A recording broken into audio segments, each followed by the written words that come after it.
Dear students, आज हम BA part first history subject का वीडियो स्टार्ट करने जा रहे हैं। ये आपका पहला वीडियो होगा और इसमें हम पढ़ेंगे हिस्ट्री सब्जेक्ट के बारे में। सबसे पहले अपन बात करते हैं हिस्ट्री।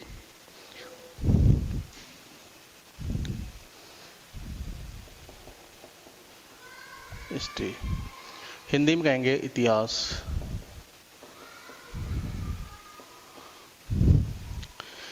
इतिहास का जो संधि विच्छेद है वो होता है इति धन है धन आस, इतिहास।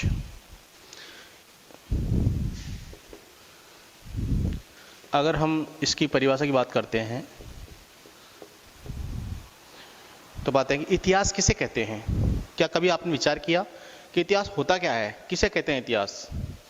तो आप पाएंगे कि इतिहास ऐसी घटनाओं का या ऐसे जो क्रियाएं हैं उनका समूह है जो भूतकाल में गुजर गई हो। हम इसकी परिभाषा लिखने का प्रयास कर रहे हैं। लिख रहा हूं इसमें, भूतकाल में घटित घटनाओं एवं क्रियाओं का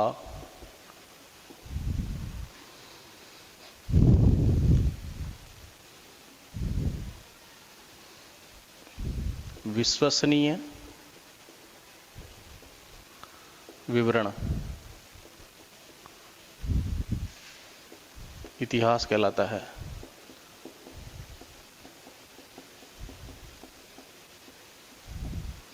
भूतकाल में घटित घटनाओं एवं क्रियाओं का विश्वसनीय विवरण इतिहास कहलाता है। विश्वसनीय कब होगा? कोई भी विवरण जो है विश्वसनीय कब होगा? जब हम उसको परीक्षण के तौर पर खरा उतारते हैं या परीक्षित किया हुआ हो या जांचा परखा गया हो, तब जाकर के वो विश्वसनीय होता है, विश्वास करने लायक हो। तो ऐसा जो क्रियाएं हैं, ऐसी जो घटनाएं हैं, वो सब मिलकर के इतिहास कहलाती है और इसके अंदर हम भूतकाल से संबंधित जो भी जानकारियां हैं उनके बारे में अध्ययन करते हैं। तो ये बात रही इतिहास की। कई बार क्या है, स्टूडेंट के बीच में धारणा होती है कि इतिहास सब्जेक्ट बड़ा बोरिंग होता है। इसके बारे में किंवदंती भी है कि जैसे इतिहास ज्योग्राफी या हिस्ट्री ज्योग्राफी बड़ी बेवफा, रात को पढ़ी सुबह सफा, इस प्रकार का वाक्य जो है बच्चों के बीच में चलता है। ऐसा विचार होता है बच्चों के मन में कि बड़ा बोरिंग सब्जेक्ट है। क्या वाकई में बोरिंग सब्जेक्ट है? तो हम पाएंगे कि ऐसा कुछ नहीं है, ये केवल भ्रांति है। उस भ्रांति के चलते बहुत से विद्यार्थी हिस्ट्री नहीं ले पाते हैं या हिस्ट्री सब्जेक्ट नहीं पढ़ते हैं। उनकी जो धारणाएं हैं वो गलत बन जाती है। अगर वाकई में देखा जाए तो इतिहास बड़ा अपने आप में बहुत बड़ा महत्वपूर्ण विषय है और इससे विभिन्न प्रकार की जो जानकारियां हैं, विभिन्न प्रकार के जो कैरियर हैं वो इसके अंतर्गत बनते हैं। तो आइए हम ये जानने का प्रयास करते हैं कि वाकई में हिस्ट्री जो है वो पढ़े तो क्यों पढ़े और इसके पीछे क्या रीजन है, इससे क्या फ़ायदे हैं, क्या बेनिफिट्स हैं। तो देखते हैं। हमारा प्रश्न था कि इतिहास का अध्ययन क्यों जरूरी है? कोई इतिहास क्यों पढ़े? सिंपल सी बात है, कोई क्यों पढ़े? तो देखते हैं, मैं इसका आंसर आपको बताने की कोशिश कर रहा हूं। क्यों पढ़े? पहली बात, बहुत सारे जो कहानियां हैं, पुस्तकें हैं, पुस्तकों, फिल्मों और धारावाहिकों के विषय इतिहास पर आधारित होते हैं। बहुत से ऐसे बुक्स होती है, ऐसी बुक्स पुस्तकें होती है फिल्में होती हैं या धारावाहिक होते हैं, जिनके जो विषय हैं उनमें जो विषय वस्तु होती है वो इतिहास पर आधारित होती है और बहुत ही धुआंधार मतलब उनका प्रचलन होता है, लोग उनको पसंद करते हैं। तो इसका सीधा सा मतलब है कि वाकई में इतिहास का बड़ा अहम योगदान है, अहम रोल है, जो हमारे समाज को आगे ले जाता है, समाज को जानकारी देता है और लेता है। पहली बात। दूसरा, प्रतियोगी परीक्षाओं के लिए, प्रतियोगी परीक्षाओं में अहम हिस्सा। प्रतियोगी परीक्षाएं इतिहास के बिना संपन्न नहीं होती है। बच्चे का जो आकलन होता है पर नौकरी के लिए, तो उसमें इतिहास विषय को अवश्य लिया जाता है, जिससे कि आकलन करके बच्चे को नौकरी ज्वाइन कराई जाती है। तो ये बड़ा अहम विषय है। इसके अलावा पर्यटन के क्षेत्र में, पर्यटन के क्षेत्र में भी इतिहास का बड़ा योगदान है। आजकल आपने देखा होगा कि बहुत सा पर्यटन स्थलों पर बहुत सारे लोगों की भीड़ होती है। राजा महाराजाओं के महल, कुएं, बावड़ियाँ, उनके द्वारा बनवाए गए स्तंभ, खंबे, शिलालेख वगैरह जो हैं, उनको देखने के लिए लोग दूर दूर से यात्राएं करते हैं और वहाँ पर जा कर के उनका रिसर्च करते हैं, फोटो खिंचवाते हैं, जानकारियां लेते हैं उनके बारे में, और बड़ा रुचिकर उनको लगता है। तो ये पर्यटन का जो क्षेत्र है, ये भी बड़ा रुचिकर क्षेत्र है और इसमें इतिहास का अपने आप में एक विशेष योगदान है। तो इतिहास का जो विषय है, इतिहास जो विषय है वो मतलब बोरिंग सब्जेक्ट नहीं है, बल्कि बड़ा ही बेजोड़ इसके अंदर कार्य होता है।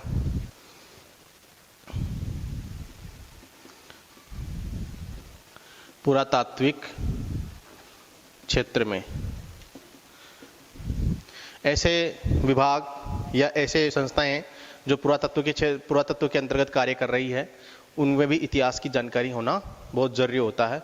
अतः पुरातत्विक जो क्षेत्र है उसके अंतर्गत भी इतिहास का बड़ा रोल है। ऐसे बहुत से क्षेत्र हैं जहां पर इतिहास का अहम योगदान होता है। महापुरुषों की जीवनियां पढ़ने में, महापुरुषों की जीवनियां पढ़ते हैं तो वो इतिहास के अंतर्गत आती है। अगर उनसे पढ़ करके उनके जीवनियों से शिक्षा नहीं लेते हैं तो हमें बहुत सी कमियां रह सकती है, लेकिन उनकी जीवनियों से हम शिक्षा लेकर के आगे बढ़ने का प्रयास करते हैं।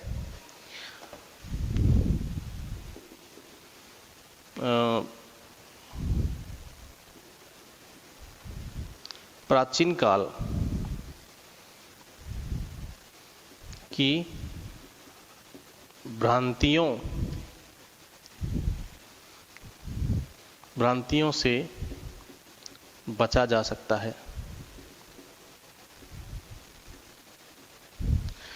प्राचीन काल की या मतलब पुराने समय में जो गलतियां हुई है, उन गलतियों को दोहराने से बचा जा सकता है।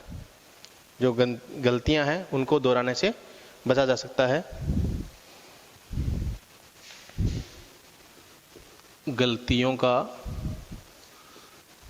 दोहराव नहीं होता।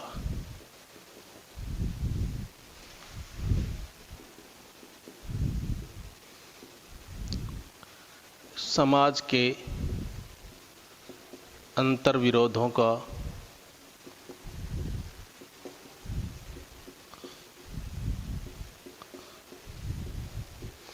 समाज के अंतर्विरोधों को दूर करता है। समाज में कई प्रकार की जो किंवदंतियां हैं, उनकी क्लियरनेस के लिए हिस्ट्री का अध्ययन करना जरूरी है। अगर उसका अध्ययन नहीं करेंगे तो ये भ्रांतियां और जो गलतियां हैं वो होती रहती है। तो उनकी सुधार करने के लिए भी इतिहास का अध्ययन करना जरूरी है। तो इन सभी कार्यों के अंतर्गत नौकरी के अवसर भी यहाँ पर प्राप्त होते हैं। तो इतिहास का अध्ययन करना बड़ा जरूरी है। तो डियर स्टूडेंट्स, आपने समझ लिया होगा कि इतिहास क्यों जरूरी है।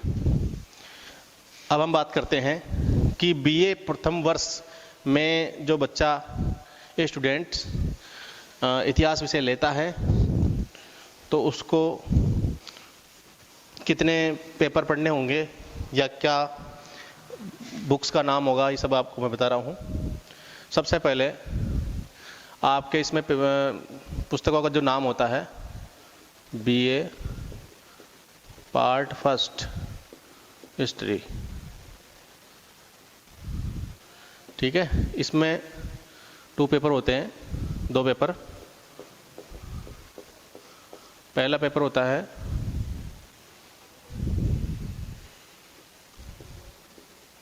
प्राचीन भारत का इतिहास, प्रारंभ से 1200 ईस्वी तक, पहला पेपर। दूसरा पेपर राजस्थान का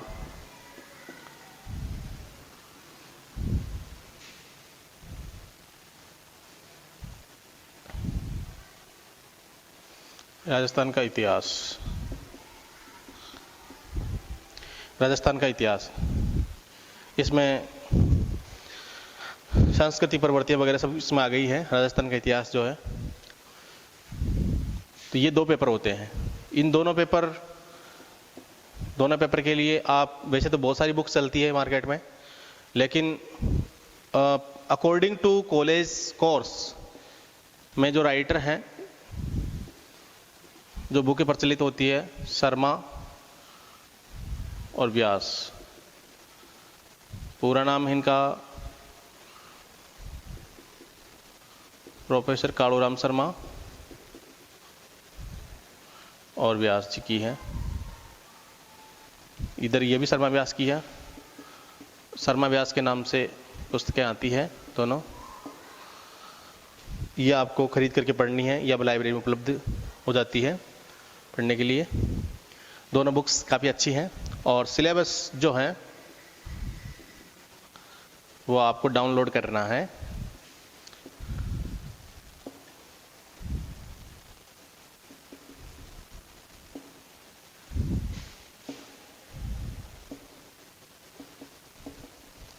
www.uniraj.ac.in, यहाँ से आप सिलेबस निकाल सकते हैं BA पार्ट फर्स्ट हिस्ट्री का।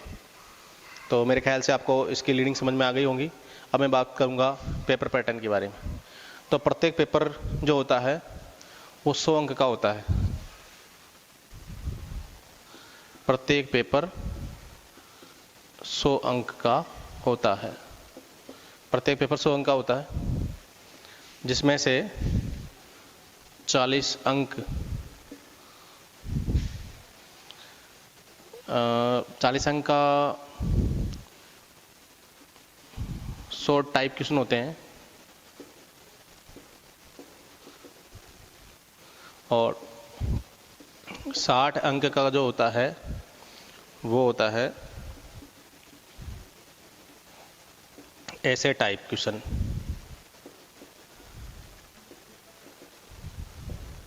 समझ गए? 40 अंक और 60 अंक टोटल मिलाकर कितना होता है? 100 अंक का होता है। और कुल टाइम जो है वो 3 आवर्स का होता है, 3 घंटे का होता है।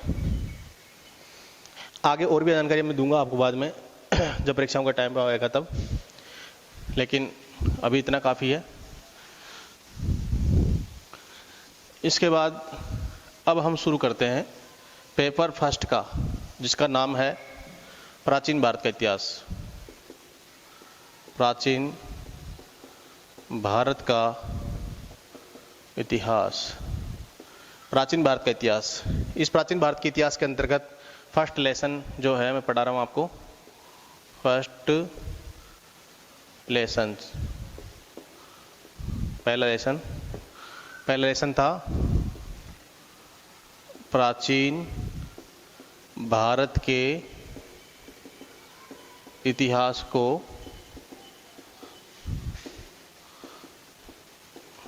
जानने के स्रोत। यह है आपका फर्स्ट लेसन, फर्स्ट पेपर का फर्स्ट लेसन, प्राचीन भारत के इतिहास को जानने के स्रोत। आइए हम जानने की कोशिश करते हैं। प्राचीन भारत के इतिहास को जानने के स्रोत को 3 भागों में बांटा जा सकता है। पहला भाग होता है पुरातात्विक स्रोत। दूसरा है साहित्यिक स्रोत। और तीसरा बनता है विदेशी लेखकों एवं यात्रियों के विवरण। तो ये 3 पार्ट्स हैं जिसके थ्रू हम इस लेसन को पढ़ने का प्रयास करेंगे। पुरातात्विक स्रोत, साहित्यिक स्रोत और विदेशी लेखकों और यात्रियों के विवरण। तो इन तीनों से ही हमें प्राचीन भारत के इतिहास को जानने में सहायता मिलती है। सबसे पहले पुरातात्विक स्रोत। पुरातात्विक स्रोत को भी कई भागों में बांटा जा सकता है। सबसे पहले हैं अभिलेख।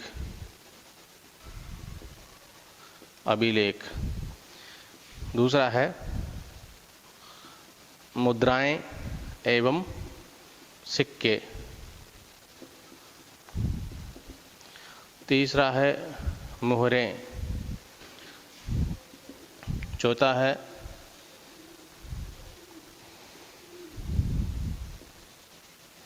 मूर्तियां, शैल चित्र अथवा चित्रकला। चौथा है स्मारक। स्मारक में आ गया भवन, मंदिर, स्तूप, चैत्य, स्तंभ, ये सभी आते हैं स्मारक में। इसके बाद में है पुरावशेष, प्राचीन अवशेष। प्राचीन अवशेष में उपकरण, मृदभांड,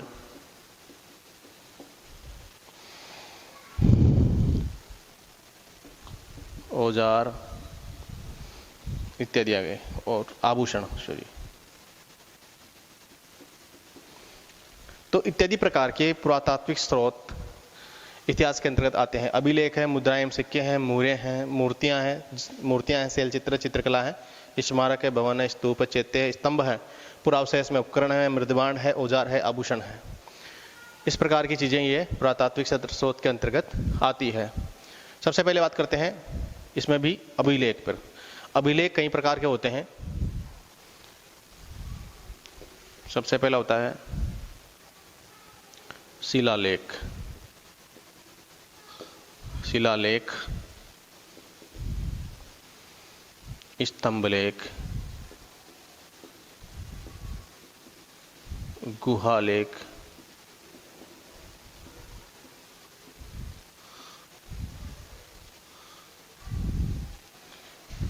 मूर्तिलेख अथवा एक और ताम्रपत्र लेख।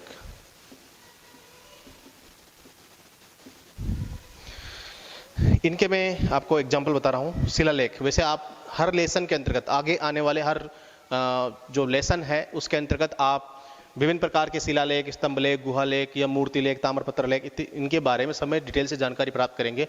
फिर भी मैं आपको एग्जाम्पल के तौर पर कुछ जानकारी इनमें देता हूँ। सबसे पहले हैं शिलालेख। शिलालेख में अगर देखा जाए तो सबसे बड़े जो शिलालेख हैं पाए गए हैं वो हैं अशोक के शिलालेख। अशोक के 14 शिलालेख। पहला। इसके अलावा पुष्यमित्र शुंग का अयोध्या लेख।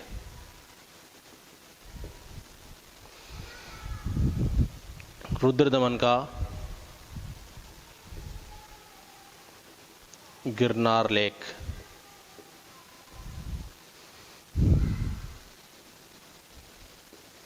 कलिंग खारवेल। कलिंग खारवेल का हाथी गुम्फा लेख। ये एग्जाम्पल हैं शिलालेख के। शिलालेख के 4 एग्जाम्पल दिए मैंने आपको। अशोक के 14 शिलालेख जो विभिन्न स्थानों पर पाए गए हैं। इसके अलावा पुष्यमित्र शुंग का अयोध्या लेख है, बड़ा फेमस था ये भी। रुद्रदमन का गिरनार लेख है, संस्कृत का सबसे बड़ा अभिलेख मानते हैं इसको हिंदुस्तान में। और कलिंग खारवेल का हाथी गुम्फा लेख, ये भी एक इम्पोर्टेंट शिलालेख हैं जो कि उड़ीसा में पाया गया है। इसके बाद में बात करेंगे स्तंभ लेख की, यानी ऐसे लेख जो केवल एक खड़े खंबे पर, खड़े शिलाखंड पर पाए गए हों, तो उसे कहते हैं स्तंभ लेख। अंतर बता रहा हूं मैं आप लोगों को। शिलालेख का मतलब होता है मोटा पत्थर जो होता है, गोल मोटा पत्थर या भारी भरकम पत्थर है, उसके ऊपर अगर कोई लेख लिखा है तो वो शिलालेख होता है। स्तंभ लेख एक खंबे नुमा अगर कोई पाषाण है और उसके ऊपर लेख लिखा हो तो वो कहलाता है स्तंभ लेख। स्तंभ लेख में सबसे पहले मेहरौली का लोह स्तंभ, मेहरौली,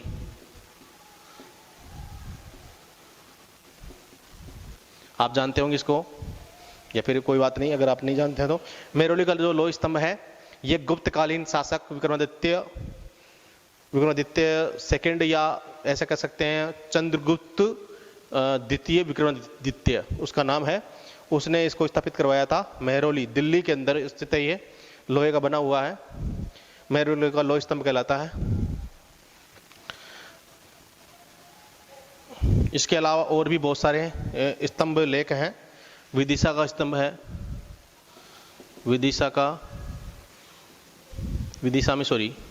विदिशा में हेलियोडोरस का लेख, हेलियोडोरस का स्तंभ लेख।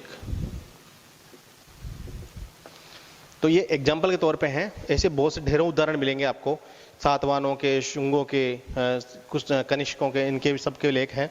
गुहा लेख है, गुहा लेख के अंदर बात करूंगा मैं अशोक, सम्राट अशोक का 12 बार गुहा लेख है। दशरथ का, उसी के वंशज थे दशरथ का नागार्जुनी गुहा लेख इसके अंदर है। तो ये 2 गुहा लेख हैं, और भी हैं बहुत सारे। मूर्ति लेख में दुर्जनपुर, ये विदिशा के पास ही पड़ता है, दुर्जनपुर एमपी का जैन मूर्ति लेख है। ताम्रपत्र लेख में संजनपुर ताम्रपत्र लेख है, संजनपुर ताम्रपत्र लेख है, हर्षवर्धन से रिलेटेड है ये। तो ऐसे बहुत सारी जानकारी आपको पढ़ने सुनने को मिलेगी। अगर हम अभी इसके डिटेल पढ़ेंगे तो आपको कुछ समझ में आएगा नहीं। हम जो उसका लेसन आएगा, इनके जो डिटेल्स लेसन है उनमें जब पढ़ेंगे तो आपको और ज़्यादा जानकारियाँ इसमें से मिल जाएगी। अभी एग्जाम्पल के तौर पे मैंने आपको इसी बताया है। दूसरी बात है मुद्राएं और सिक्के के बाद मैं मिटा देता हूँ, इसको ऊपर से मिटा देता हूँ। मुद्राएं और सिक्के में प्राचीन काल में जो सिक्के चलते थे, इस प्रकार के सिक्के होते थे कि जिनके ऊपर किसी प्रकार का कोई भाषागत लेख नहीं होता था, उसमें केवल चिन्ह छपे होते थे, जिन्हें किसी भारी वजनदार वस्तु से दबा करके प्रेषित करके धातु के ऊपर उनको चिन्ह को अंकित किया जाता था, जिससे पता चलता था कि ये एक सिक्का है, मुद्रा है। तो ऐसे जो सिक्के चले प्राचीन काल में, जिनको पंच करके बनाया गया हो, दबा करके मोहर उनकी बनाई गई हो, तो ऐसे सिक्कों को पंचमार्क सिक्के अथवा आहत सिक्के कहा गया था। ये पंचमार्क सिक्का हो गया, पंचमार्क सिक्के अथवा आहत सिक्के, ठीक है। मोहरे हैं, मोहरे में सबसे प्रसिद्ध जो है पशुपतिनाथ की मोहर है, मैं डिटेल नहीं ले रहा हूं।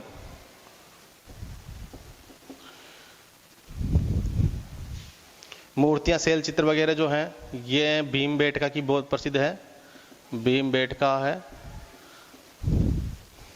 खजुराहो की मूर्तियां बड़ी प्रसिद्ध है। इसी प्रकार से रणकपुर, दिलवाड़ा आदि की भी मूर्तियां यहाँ से बड़ी प्रसिद्ध है। चैत्यों की अगर बात की जाए तो बरहूत का स्तूप है, सांची का स्तूप है, आदि बड़े फेमस है। पुरावशेषों में मृत भांडों में 4 प्रकार की मृत भांड संस्कृतियां मिली थी। ओसीपी जिनको कहते हैं, B&R black and red, PGW painted grey wares, NBP। मैं इनका डिटेल आपको और बताऊंगा। आज इतना ही, बाकी हम डिटेल से आगे और पढ़ेंगे। धन्यवाद।